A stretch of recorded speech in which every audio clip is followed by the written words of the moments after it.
Mads. This is my channel where I talk all things books, vlogs, hauls, everything under the sun. I am relatively new on here. My first video I posted a couple of days ago. I kind of introduced myself and explained why I want to start this channel, and so this will be my first actual content video. So my husband surprised me with a shopping spree at Barnes & Noble, and I got about 12 books. I picked up 2, and then he was like, go get some more. So obviously I'm not going to say no. So I'm just going to kind of go over those books with you and talk about them and see how fast we can get through this, or how much I can talk, actually, because I know this isn't going to be quick. There's 12 books to talk about. So the first one is The Fabric of Our Souls by K.M. Morinova. I don't really know what this is about. I know that it touches on mental health and both sides of the spectrum when it comes to mental health. It takes place in a mental health facility, and one of the main characters doesn't want to stay alive, and the other one is there to better themselves.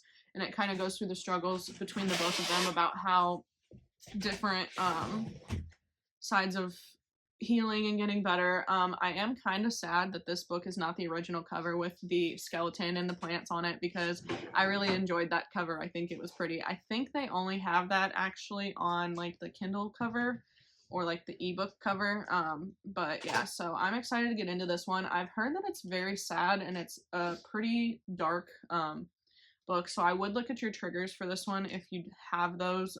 Being a mood reader, I'm gonna have to be in the mood to cry, and if I'm not in the mood to cry, I'm probably not gonna read this book. So that was the first one that I got. The next one I got was Collide. I'm not gonna try and say this author's name because I will mess it up, but it is a hockey romance.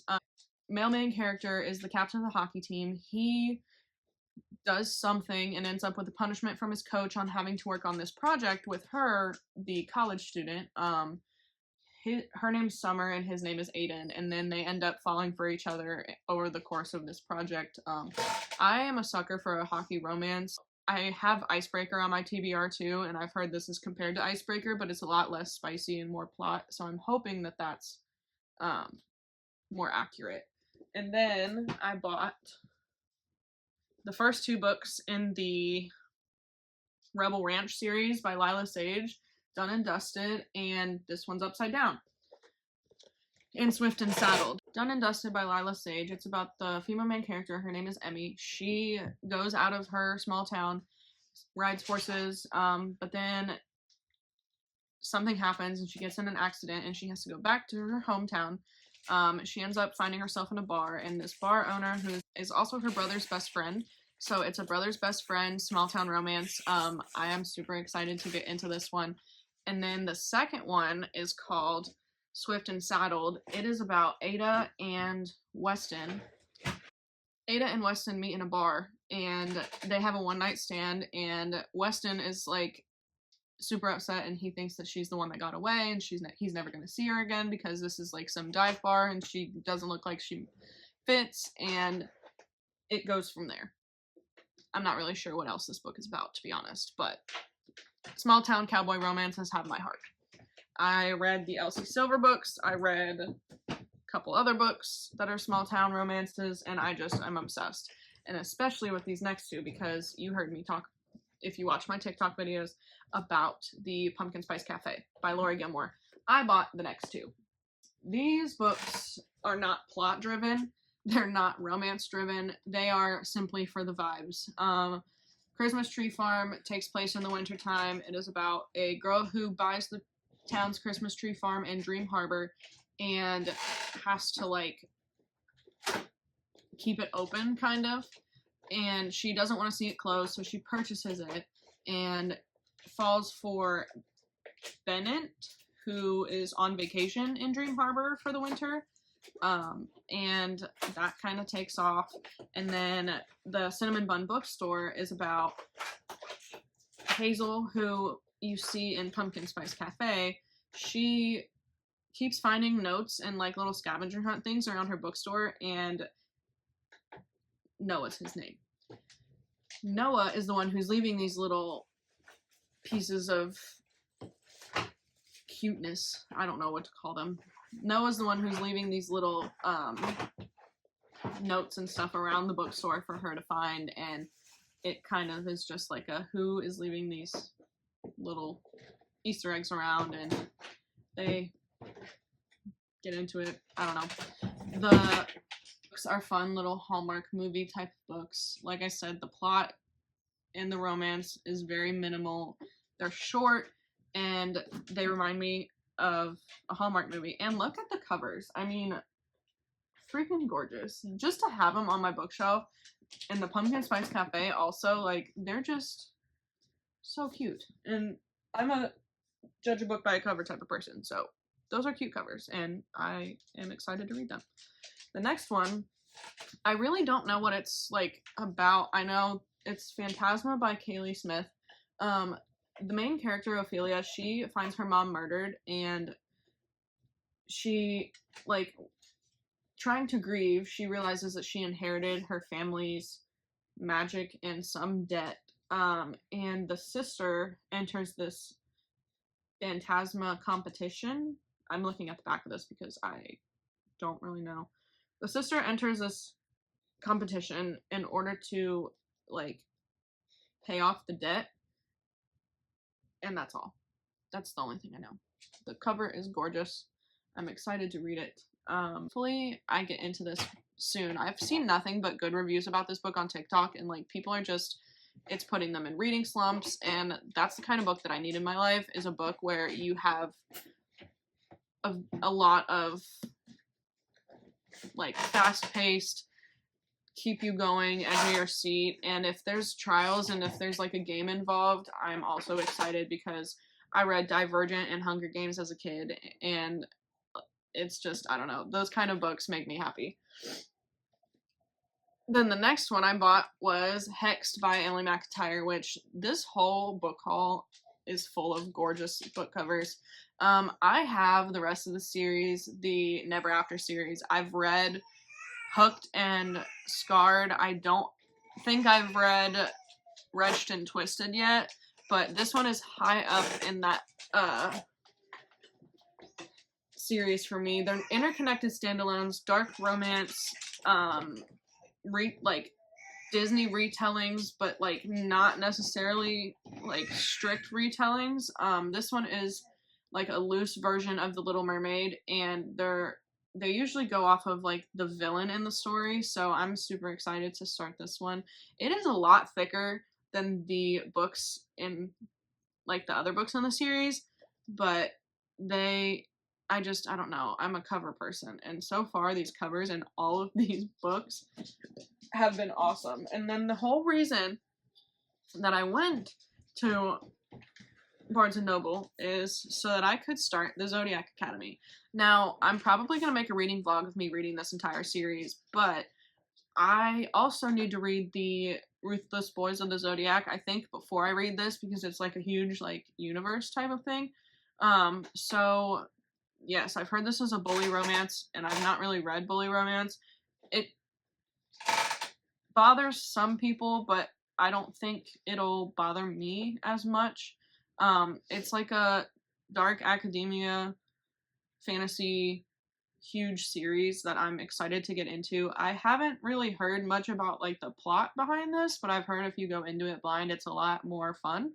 But the Ruthless Boys of the Zodiac is what sets up for this Zodiac Academy series, I think. So, like I said, I do plan on doing a whole reading vlog of this whole series. I don't know how I'm going to accomplish that yet, but that is the plan. So yeah, I got this one.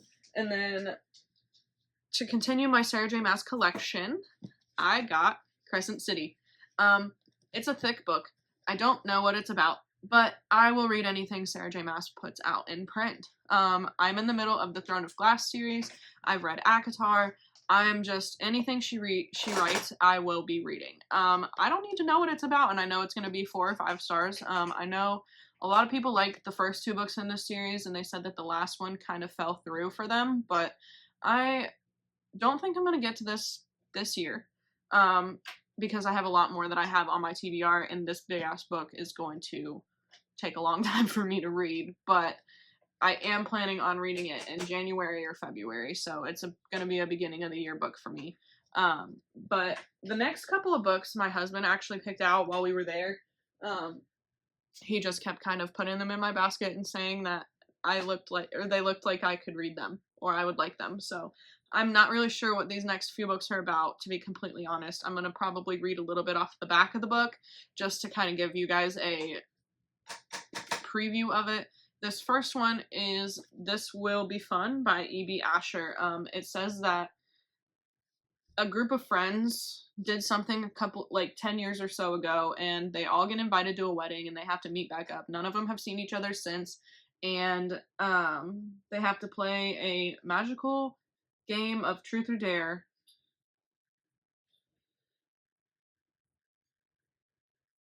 to see if this time their story will end in a happily ever after. Not really sure. My husband looked at the cover and said, "This looks like something you would read," and put it in my basket. So we'll see. The next one is a Christmas book, which personally I'm not a huge fan of Christmas or like holiday type books. But it's called All I Want Is You by Fallon Ballard. It's a really short book. It's about the female main character named Jessica and her ex-boyfriend. They go on some writer retreat, I think. They're both romance authors, but they get stuck in a hotel in a snowstorm in the same room. So I would assume it's a forced proximity romance. Hopefully it's not terrible, because I don't really like Christmas books like that. So yeah, it's very short. It might be a novella. I'm not sure if there's other books in this series, or if it's just like a single book. Looks like she's got 3 or 4 other books. But yeah, so we'll see what this one is. My pile of books looks like it's going to fall over. Does it? Do you see it? Yeah. So the next one, or the last one that I got actually, is This Girl Is a Killer. And when I read the back of the book, you guys, it was giving Mind F series. And if you watch any of my TikTok videos, or if you came here from my TikTok, you would know that the Mind F series put me in the biggest reading slump for at least 2 months. I could not pick up another book. And when I tell you, this one line sold me. It says, "Sure, the evening news may have started throwing around phrases like serial killer, but Cordelia knows that's absurd. She's not a killer. She is simply karma. And being karma requires complete and utter control." So she goes around. She's a pharmacy rep by day and a serial killer by night. What is there left to say? What is there left to say? If this is anything like the Mind F series, I swear this is going to be the biggest book on Book Talk for sure. I didn't know what this book was. My husband picked it up and was like, "Here, read this one." So I'm going to make it my mission to blow this book up, if it is good. If it is not good, I apologize. So that is all for my book haul. If you like this video, why don't you go ahead and subscribe. I'm gonna try and post videos once or twice a week. Probably not book haul videos, but just a whole bunch of videos back to back. So we'll see. Thanks for watching.